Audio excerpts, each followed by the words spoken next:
ನೋಡಿ 2017ರಲ್ಲಿ ಮೊಟ್ಟ ಮೊದಲ ಬಾರಿಗೆ ಒಂದು ಕನ್ಫರ್ಮ್ಡ್ ಇಂಟರ್ಸ್ಟೆಲ್ಲರ್ ಆಬ್ಜೆಕ್ಟ್ ನಮ್ಮ ಸೋಲಾರ್ ಸಿಸ್ಟಮ್ ಗೆ ಎಂಟ್ರಿ ಕೊಡುತ್ತೆ. ಇದರ ಹೆಸರು ಒಮುವಾ.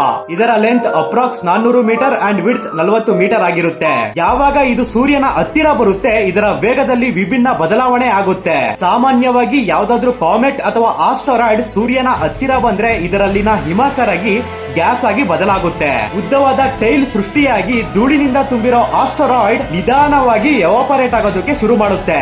ಆದ್ರೆ ಒಮುವಾದಲ್ಲಿ ಯಾವುದೇ ಗ್ಯಾಸ್ ಟೈಲ್ ಆಗ್ಲಿ ಅಥವಾ ಧೂಳಿನ ಕ್ಲೌಡ್ ಆಗ್ಲಿ ಇರಲಿಲ್ಲ.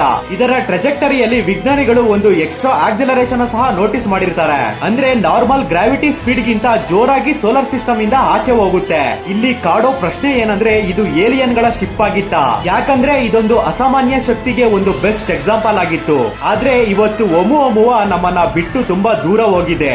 ಸೋಲಾರ್ ಸಿಸ್ಟಮ್ ನ ದಾಟಿ ಮರಳಿ ಬಾರದ ಯಾತ್ರೆಯ ಕಡೆ ಸಾಗಿದೆ. ಬೇರೆ ನಕ್ಷತ್ರದಿಂದ ಬಂದಿದ್ದ ಈ ಇಂಟರ್ಸ್ಟೆಲ್ಲರ್ ಗೆಸ್ಟ್ ಇವತ್ತಿಗೂ ಸಹ ವಿಜ್ಞಾನಿಗಳಿಗೆ ಬಗೆಹರಿಸಲಾಗದ ನಿಘಂಟು.